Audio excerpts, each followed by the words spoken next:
C'est donc le géant du hip-hop français Abdel Malik qui nous accompagne cet après-midi. Alors on va parler bien sûr de la musique, mais ce n'est pas le rappeur qui est à la une de l'actu culturelle, c'est l'écrivain et le metteur en scène. On commence par lequel des deux? L'écrivain.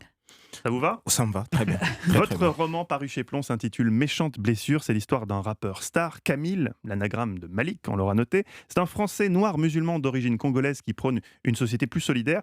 Alors, d'accord, c'est une fiction, mais il y a quand même beaucoup de vous dans ce personnage. Oh ben oui, mais en même temps, je vais pas vous faire l'affront de vous parler de Flaubert et Madame Bovary. L'idée, c'est que c'est toujours soi, en fait.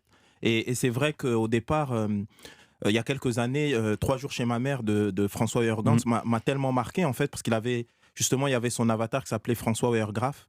Et je m'étais dit, ça serait mortel d'écrire un bouquin où c'est moi, mais pas vraiment moi. Et j'ai trouvé ça super. Donc, en fait, l'idée a fait son chemin. Et voilà, Méchante blessure, d'une certaine manière. C'est un roman qui parle beaucoup d'identité. C'est quoi être français pour vous aujourd'hui, Abdel Malik? On sent que c'est une question que vous avez tournée et retournée dans votre tête. Ouais, pour moi, c'est une question fondamentale. C'est-à-dire que, évidemment, c'est ni une couleur de peau, ni une religion, ni un sexe. C'est le fait d'adhérer à des valeurs, à des principes. C'est un rapport au monde, finalement. Et c'est ça que j'essaie de développer dans mon œuvre de manière générale. Et voilà, et moi, dans mon quotidien, dans ma vie, enfin, dans mon rapport au monde, voilà. Sur l'écriture, vous dites, les auteurs de l'ancienne génération pensaient qu'un livre pouvait changer le monde. Je fais partie d'une génération d'écrivains qui veut sauver le monde. Ouais.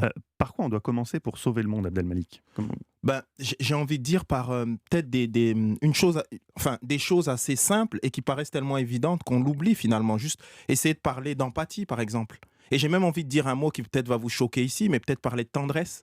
Alors ça ne nous choque pas, vous savez, on peut être assez tendre, surtout en antenne, pas forcément à l'antenne. Alors tout est bien, je suis dans le bon endroit, je suis où il faut être, c'est très bien. Non, mais je pense que voilà, ce sont des choses importantes parce que finalement, moi, ma démarche, c'est de réfléchir comment faire peuple.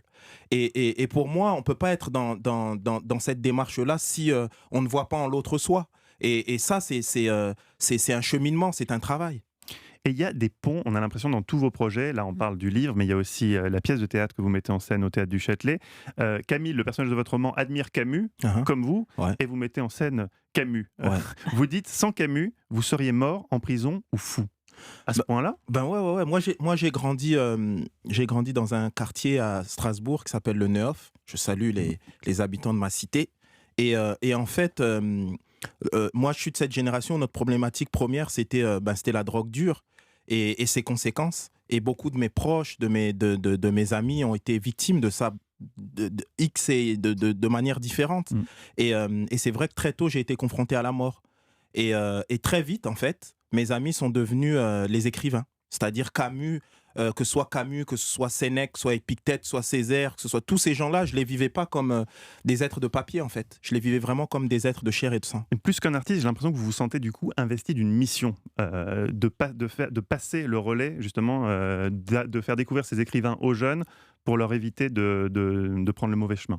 Ouais, je suis en mission, mais comme vous, comme chacun, comme nous tous. Chacun sa mission. Non, j'ai envie de dire... On est plutôt dans le divertissement léger. Ouais, mais et puis on en a besoin de tout, j'ai envie de dire. Non, ce qui est important, c'est que vous savez, moi j'ai un mantra de vie à la fois en tant qu'artiste et en tant qu'être, c'est préserver le patrimoine et cultiver la modernité. L'idée, c'est de pouvoir prendre de grandes autrices, de grands auteurs, de grands textes et les mettre en lien avec aujourd'hui, en résonance avec la culture hip-hop, avec les cultures urbaines, avec la jeunesse, avec ce que moi j'appelle le peuple de la périphérie, c'est-à-dire les gens des cités, les gens des campagnes, abandonner les femmes, etc. Tout ça. Voilà, mettre tout ça en lien et en mouvement pour être juste du 21e siècle. Et c'est vraiment exactement ce que vous faites au Théâtre du Châtelet en ce moment dans la mise en scène innovante des Justes. Double actualité, on le rappelle aussi, puisque votre roman Méchante blessure est disponible chez Plon. Abdel Malik est notre invité jusqu'à 18h.